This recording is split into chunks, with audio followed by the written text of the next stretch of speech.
গোটা দুনিয়াটাই পরীক্ষা। আল্লাহ যারে পছন্দ করে বেশি তার পরীক্ষাও। আসাদুন নাসি বালাআন আল আম্বিয়া। এই পৃথিবীতে আল্লাহ সবচেয়ে বেশি বালা মুসিবত দিয়ে পরীক্ষা করেছেন নবীদের, কারণ নবীরা আল্লাহর কাছে কম প্রিয় না বেশি প্রিয়? যেহেতু প্রিয় বেশি, পরীক্ষা। এজন্য মুমিনের উপর যদি পরীক্ষা আসে, মুমিনের উপর যদি অত্যাচার আসে, মুমিনের উপর যদি ধৈর্যের পরীক্ষা আসে, জেল জরিমানা আসে, মুমিন ওইটারে ভয় পায় না। মুমিন ভয় পায় একজনকে, চিল্লায় বলেন তিনি কে? কারণ আল্লাহর ঘোষণা ওয়ালা তাহিনু ওয়ালা তাহজানু। ঘোষণাটা কার? ভয় নাই, তোদের চিন্তা নাই। আনতুমুল আ'লাউনা ইন কুনতুম মুমিনিন। তোমরাই বিজয়ী হবা যদি মুমিন হও, যদি মুমিন হও। এজন্য ধৈর্যের পরীক্ষা দিতে হবে, আল্লাহর উপর তাওয়াক্কুল করতে হবে, অত্যাচার আর জুলুম আল্লাহর নামে সহ্য করে যেতে হবে। চিল্লায় বলেন ঠিক কি না? কারণ মুসলিমের সাথে আল্লাহ থাকে। মুসলিমের বদদুয়াকে বিশ্বনবী ভয় করতে বলেছেন, কারণ মুসলিমের বদদুয়ার মাঝে আর আল্লাহর মাঝে পর্দা থাকে। যারা দুনিয়ার বুকে জুলুম করে তাদেরকে ক্ষমতার মসনদ থেকে নামিয়ে দেয় কে? আর যারা মজলুম হয়, যাদের রক্ত দিয়ে জমিন ভেজে, তাদেরকে জমিনের ক্ষমতা দিয়ে দেয় কে? আর যারা রক্ত ঝরায়, ইতিহাস বলে তারা শেষ পর্যন্ত প্রাণ আর জান নিয়ে পালাবার জায়গাটা পায় না। চিল্লায় বলেন ঠিক কি না? এজন্য মুমিন খুব ভালো করে জানে, রাত্রি যত গভীর হয়, সুবহে সাদিকের সময় কাছে আসতে থাকে। গর্ভবতী নারীর পেটের জ্বালা যন্ত্রণা, ব্যথার পেইন যত বাড়ে, নতুন মেহমান আগমনের সময় কাছে আসতে থাকে। তেমনি ইসলামের পক্ষের শক্তির উপর যদি অত্যাচার, অনাচার, স্টিম রোলার বেড়ে যায়, এটা প্রমাণ করে ইসলামের বিজয়ের সময় কাছে আসতে শুরু করেছে। চিল্লায় বলো ঠিক কি না? এজন্য রাব্বুল আলামিন ডেকে বলেন, গোলাম লিয়াবলুয়াকুম আইয়ুকুম আহসানু আমালা। কে ভালো আমল করো, কে খারাপ আমল করো, এজন্য আমি জীবন মরণ তৈরি করেছি। চিল্লায় কোন ঠিক কি না? এরপর আল্লাহ বললেন, ওয়ালাকাদ যায়্যানাস সামাআদ দুনিয়া বিমাসাবিহা ওয়া জাআলনাহা রুজুমান লিশ-শায়াতিন। সুবহানাল্লাহ বলেন। ওয়ালাকাদ যায়্যানাস সামাআদ দুনিয়া। মাইকম্যান কোথায়? সাউন্ডটা বাড়াও। এত দুর্বল কেন তোমার সাউন্ড? মনে হচ্ছে আমি মাইক ছাড়া কথা বলছি। সাউন্ডটাকে স্ট্রং করো। ওয়ালাকাদ যায়্যানাস সামাআদ দুনিয়া। I have beautified the closer sky with candles, with light and stars. আল্লাহ বললেন, আমি দুনিয়ার আকাশকে তারা দিয়ে সুশোভিত করেছি। আকাশে তারা আছে না নাই? এগুলো এমনি এমনি হয়েছে না? তৈরি করছে কে? বিশ্বাস হয়? কোনো সন্দেহ আছে? এখন তো লাইটিং ফাইটিং এর যুগে তারার যে কি সৌন্দর্য আমরা বুঝি না। আমরা যখন ছোটবেলা গ্রামে যেতাম, রাতের বেলা তারার মেলা, কি সুন্দর, একটার চেয়ে একটা সুন্দর। শুকতারা, ধ্রুব তারা, সপ্তর্ষি মণ্ডল, 7টা তারার একটা চেইন আছে, চেনেন এগুলো? কি সুন্দর তারা! এগুলো তৈরি করে রেখেছে কে? প্রথম আকাশের মহাশূন্যকে আল্লাহ এই তারকা দিয়ে বিউটিফাই করেছেন। It's a candle. আল্লাহ সাজিয়ে রেখেছেন। আমরা খালি চোখে যেটা দেখি, এটা কিন্তু আকাশ না, এটা প্রথম আকাশ নয়। প্রথম আকাশ যে কত দূরে আমেরিকার নাসার বিজ্ঞানীরাও জানে না। খালি চোখে আমরা যা দেখি, এটা প্রথম আকাশের মহাশূন্য। এর অনেক অনেক অনেক উপরে প্রথম আকাশ। এরপরে দ্বিতীয় আকাশের মহাশূন্যের স্তর শুরু, এরপরে দ্বিতীয় আকাশ, তারপরে তৃতীয় আকাশের মহাশূন্যের স্তর শুরু, তারপরে তৃতীয় আকাশ। একটার চেয়ে আরেকটা বড়। প্রথম আকাশের চেয়ে দ্বিতীয় আকাশ কত বড় বলি? আপনার হাতের আংটিটা যদি সাহারা মরুভূমিতে আপনি ছড়ে ফেলে দেন, পুরো মরুভূমির তুলনায় আংটি যত ছোট, আল্লাহর দ্বিতীয় আসমানের তুলনায় আল্লাহর প্রথম আসমানটা ঠিক তত ছোট। একটার চেয়ে একটা বড়, একটার চেয়ে একটা বড়। সূর্য দেখে আমরা অবাক হয়ে যাই। 9,30,00,000 মাইল দূরে, এই পৃথিবীর চেয়ে 13 লক্ষ গুণ বড়। এটার সানশাইন, আলো আসতে পৃথিবীতে 8 মিনিট 18 সেকেন্ড লেগে যায়। আমরা মনে করছি সূর্যই বড়। আমরা বসে আছি মাইথার দিয়াতে, তাই না? এই জায়গাটার নাম কি? মাইথার দিয়া। কি খালি এতটুকু প্যান্ডেলের সমান? কত বড় মাইথার দিয়া! এই পুরো মাইথার দিয়া কোন থানায় পড়ছে? দাউদকান্দি। দাউদকান্দি হচ্ছে কুমিল্লার 16টা থানার একটা, ঠিক কিনা? 16 থানা মিলে কুমিল্লার একটা জেলা। এরকম কয়টা জেলা আছে? 64 জেলা। এই 64 জেলা মিলে আমাদের সুজলা সুফলা শস্য শ্যামলা ডিজিটাল বাংলাদেশ। কথা কন। আর বাংলাদেশ হচ্ছে পৃথিবীর সবচাইতে বড় দেশ। হ্যাঁ, 64 জেলা, এরপরে ছোট। যাদের অ্যাটলাস ম্যাপ নিয়ে যাদের ধারণা আছে তারা দেখবেন বাংলাদেশ এই শব্দটা লেখার জায়গাও আমরা পাই না। মানচিত্রে বাংলাদেশ শব্দটা লেখার জায়গা পায় না। বিআরএ উঠে যায় ইন্ডিয়ার উপর, আর ডিএসএচ উঠে যায় আবার ইন্ডিয়ার উপর। মাঝখানের দুইটা অক্ষর বাংলাদেশের উপরে পড়ে। চিল্লায় বলেন ঠিক কিনা? কত ছোট দেশ, পাশের ইন্ডিয়া 20-25 গুণ বড়। ইউরোপ আমেরিকার অনেক দেশ আছে, আমেরিকায় বাংলাদেশের চেয়ে শতগুণ বড়, কানাডা কয়েকশো গুণ বড়, রাশিয়া কয়েকশো গুণ বড়। এরকম প্রায় 200 দেশ নিয়ে পৃথিবীর স্থলভাগ, আর 70% হচ্ছে শুধু পানি। এই সব মিলে আমাদের এই পৃথিবী। আর এত বড় পৃথিবীর চেয়েও নাকি সূর্য 13 লক্ষ গুণ বড়। তার মানে সূর্যই বড় না, সূর্যের চেয়ে অনেক বড় তারা আছে। সূর্যের পরে পৃথিবীর সবচেয়ে কাছের যে তারা বা স্টার, ওটার নাম হচ্ছে প্রক্সিমা সেন্ট্রাই। নাম কি? প্রক্সিমা সেন্ট্রাই। এরপরে আলফা সেন্ট্রাই এ, আলফা সেন্ট্রাই বি, ইটা ক্যারিনা, বেটেলজিউস, এরকম একটার পর একটা তারা। যেই সূর্য পৃথিবীর চেয়ে 13 লক্ষ গুণ বড়, বেটেলজিউস নামে একটা তারা আছে, ওটা সূর্যের চেয়ে 33 কোটি গুণ বড়। তার মানে কি বেটেলজিউসই সবচেয়ে বড় না, ছোট্ট একটা তারা। এই বেটেলজিউসরে খেয়ে ফেলাইতে পারে এরকম 1000 কোটি গুণ বড় সাইজের তারা আছে না নাই? এরকম কয়েক বিলিয়ন তারা নিয়ে আমাদের গ্যালাক্সি গঠিত। আমাদের গ্যালাক্সি, এটার নাম মিল্কি ওয়ে। এটার নাম কি? আমাদের গ্যালাক্সি। এই গ্যালাক্সিতে আমাদের অবস্থান। এরকম কত হাজার কোটি গ্যালাক্সি আছে আমেরিকার নাসার বিজ্ঞানীরাও জানে না।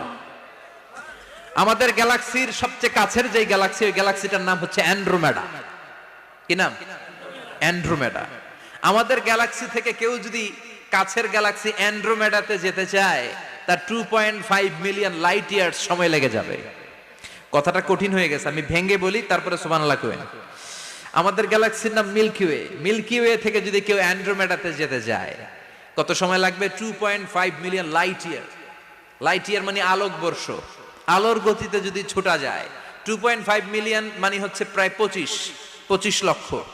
তাহলে পৃথিবীতে সবচেয়ে দ্রুতগামী যে বিষয়টা আবিষ্কৃত হয়েছে সেটা হচ্ছে আলো। এই যে লাইট মারলে যে ছোটে, এই লাইট প্রতি সেকেন্ডে 1,86,000 মাইল বেগে ছুটতে পারে। 1 মিনিটে না, 1 ঘন্টা না, 1 মিনিটে না, 1 সেকেন্ডে আলো চলে যায় কয় mile? 1,86,000। Could you imagine that? আপনি কল্পনা করতে পারেন? হয়তো মাথা নাড়াইতেছেন। এটা কি কল্পনা করা যাবে? আমার তো তার ছিঁড়ে যাচ্ছে। 1 সেকেন্ডে নাকি আলো ছুটে 1,86,000 মাইল বেগে। 1 সেকেন্ড শব্দ কইতে তো 2 সেকেন্ড লাগে। কথা কোন? এর মধ্যে আলো চলে গেছে 1,86,000 মাইল। তো কোন রকেট যদি আপনি পান, যে রকেট দিয়ে সেকেন্ডে 1,86,000 মাইল বেগে রকেটটা ছুটবে প্রতি সেকেন্ডে, খেয়াল করেন, ঘন্টায় না, মিনিটে না, কিসে? সেকেন্ডে। যে রকেটটা সেকেন্ডে 1,86,000 মাইল বেগে ছুটবে, ওই রকেটটা দিয়ে আমাদের গ্যালাক্সি থেকে আমাদের পাশের গ্যালাক্সি অ্যান্ড্রোমেডাতে পৌঁছতে আপনার 25 লক্ষ বছর লেগে যাবে। সুবহানাল্লাহ বাড়িতে গিয়ে বললেন। এরকম বিশাল বিশাল তারা দিয়ে আমাদের আকাশটারে বিউটিফাই করেছে কে? এজন্য আল্লাহ বললেন, ওয়ালাকাদ যায়্যানাস সামাআদ দুনিয়া বিমাসাবিহা ওয়া জাআলনাহা রুজুমান লিশ-শায়াতিন। আমি এই দুনিয়ার আকাশটারে সুন্দর সুন্দর তারকারাজি লাইটের মতো সেটিং করে সুশোভিত করেছি। আবার এই তারকা দিয়ে আমি শয়তানদেরকে প্রহারও করেছি। সুবহানাল্লাহ। শয়তানদেরকে আল্লাহ তারা মেরে আঘাত করে। সুবহানাল্লাহ বলেন। এরপরে এই সূরার প্রথম রুকুর শেষে আল্লাহ বললেন, وَأَسِرُّوا قَوْلَكُمْ أَوْ اجْهَرُوا بِهِ إِنَّهُ عَلِيمٌ بِذَاتِ الصُّدُورِ أَلَا يَعْلَمُ مَنْ خَلَقَ وَهُوَ اللَّطِيفُ الْخَبِيرُ। আল্লাহ বললেন, وَأَسِرُّوا قَوْلَكُمْ, তোমরা যদি গোপনে কথা বলো, أَوْ اجْهَرُوا بِهِ, কিংবা স্পষ্ট করে বলো, সব শুনে কে? আপনি যেমনি বলেন শুনবে কে? বলেনই নাই, শুধু মনে মনে ভাবছেন, শুনবে কে? সুবহানাল্লাহ কইবেন না? সাত আকাশের উপরে, আরশের উপরে তার অবস্থান, সাত জমিনের নিচে কোন গোপনতম প্রকোষ্ঠে, কোন ছোট্ট বাক্সের ভেতরে যদি কোনো পিপিলিকা নীরবে হেঁটে যায়, আল্লাহ বলে আমি ওই পিঁপড়ার হেঁটে চলার পায়ের আওয়াজটাও শুনতে পাই। এজন্য কেউ যেটা শোনে না, শুনে কে? এরপর আল্লাহ বললেন, হুয়াল্লাযী জাআলা লাকুমুল আরদা যালুলান ফামশু ফি মানাকিবিহা ওয়া কুলু মির রিজকি ওয়া ইলাইহিন নুশুর। সুবহানাল্লাহ বলেন। আল্লাহ ডেকে বললেন, গোলাম তোমাদের জন্য জমিনটারে আমি বিছানা বানিয়েছি। আল্লাযী জাআলা লাকুমুল আরদা ফিরাশা, জমিনটারে বিছানা বানিয়েছে কে? এই বিছানার মতো সমতল জমিন দিয়ে তোমরা হেঁটে বেড়াও, চলে বেড়াও, হেলে দুলে পড়ার সুযোগ নাই, ঠিক কিনা? এই যে মাইথার দিয়ে আর আজকের যে ময়দান, এটা যদি বিছানার মতো সমান না হইতো বসতে পারতেন? কথা কন। এই ময়দানের প্যান্ডেলের এদিক দিয়ে উঁচা, এদিক দিয়ে গর্ত, এদিক দিয়ে নিচা, এদিক দিয়ে খাড়া, কেমন হইতো? কথা কন। কেউ আমার দেখতো, কেউ দেখতো না, কেউ দাঁড়াইয়া, কেউ বৈশা, আছে না নাই? কিন্তু জমিনটারে সমতল বানালো কে? আপনি যদি বিমান থেকে যদি আপনি দেখেন, বিমানের গ্লাস দিয়ে, জানলা দিয়ে যদি আপনি নিচের দিকে তাকান, আপনি দেখবেন মনে হবে পুরো জমিনটাকে আল্লাহ সবুজ কার্পেট দিয়ে কার্পেটিং করে রেখেছে। এই সৌন্দর্য দিয়েছে কে? আবার রব্বুল আলামিন বলেন, জমিনটারে সমান দেখে, কার্পেটিং দেখে মনে করো না তোমরা বেঁচে গিয়েছো। আমার দেয়া বিধান আমার জমিনে যদি কায়েম করতে না পারো, এই কার্পেটিং করা জমিনের ভেতরে আযাব আছে না নাই? এই পুরো জমিনের ভেতরে আছে আগুন আর আগুন। আগ্নেয়গিরির অগ্নুৎপাত জ্বালামুখে বিস্ফোরণ করে দিয়ে গোটা বিশ্বটারে মুহূর্তে মেসাকার করে দিতে পারে কে? এজন্য আল্লাহ ডেকে বললেন, গোলাম আমিনতুম মান ফিস সামাই আন ইয়াখসিফা বিকুমুল আরদা ফাইযা হিয়া তামুর, তোমরা কি ভেবেছো নাকি বেঁচে যাবা? আমি চাইলেই পুরো জমিনটারে কাঁপিয়ে দিতে পারি। আন ইয়াখসিফা বিকুমুল আরদ, খাসাফ মানে ল্যান্ডস্লাইড। খাসাফ মানে কি? ল্যান্ডস্লাইড, ভূমিধস, ভূকম্পন, আর্থকোয়েক, আছে না নাই? বাংলাদেশে তো ভূমিকম্প হয় না, না? টের পাইছেন? মাঝে মাঝে মাঝরাতে হয় না? 3টার দিকে নিজেই দৌড় দিব না, বাচ্চারা লইয়া দৌড় দিব, লুঙ্গি পইরা দৌড় দিব না, লুঙ্গি ছাড়া দৌড়াম। কথা কম। এই ভূমিকম্প আছে না নাই? আল্লাহ বলে, মনে করো না জমিনটা সমতল, কার্পেটিং করে দিয়েছি, এই কার্পেটিং এর ভিতরেও আগুনের দলা আছে না নাই? আবার আল্লাহ বললেন, আমিনতুম মান ফিস সামাই আন ইউরসিলা আলাইকুম হাসিবা, নিচে যেমনি কার্পেটিং করা জমিনের ভেতরে অগ্নুৎপাত রেখে দিয়েছি, মাথার উপর থেকে আযাব দেওয়ার সুযোগ আছে না নাই? চাইলে আল্লাহ অগ্নি বৃষ্টি দিতে পারে, আগুন বৃষ্টি দিতে পারে, ঠান্ডার বজ্রপাত দিতে পারে। আপনারা লূত আলাইহিস সালামের কওমের নাম শুনেছেন? তারা হোমোসেক্সুয়ালিটি, সমকামিতা করত। ফলে আল্লাহ তাআলা বিশাল এক চিৎকার মেরে সাইয়েদনা জিবরাইলের মাধ্যমে পুরো জমিনটারে শেষ করে দিলেন। ফাজআলনা আলিয়াহা সাফিলাহা ওয়া আমতারনা আলাইহিম হিজারাতাম মিন সিজিল। তাদের অপকর্মের কারণে জর্ডানের ওই এলাকাটাকে আল্লাহ বললেন, জিবরাইল এলাকাটারে হাতে তুলে নে, আকাশের উপরে তুলে পুরো এলাকা সহ মানুষ সহ জমিনের মধ্যে গেড়ে দে। জমিনের নিচের মাটি উপরে নিয়ে গেল কে? উপরের মাটি নিচে নিয়ে গেল কে? পুরো জায়গাটা এখন ডেড সি হয়ে গেছে। কি সি? ডেড সি নাম শোনেন নাই বোধহয়? আজকে শুনে রাখেন, এটারে বলে মৃত সাগর। এটা গজবের জায়গা, ওখানে মানুষও ডুবে না। লবণের ডেনসিটি, সল্টের ডেনসিটি এত হাই, এই পানির মধ্যে এত গজব, এর মধ্যে কোনো মাছ জন্মায় না, চিংড়ি জন্মায় না, কাঁকড়া জন্মায় না, ব্যাং হয় না, শ্যাওলা হয় না, কিচ্ছু বাঁচে না। এটা গজবের জায়গা, চিল্লায় বলেন ঠিক কিনা?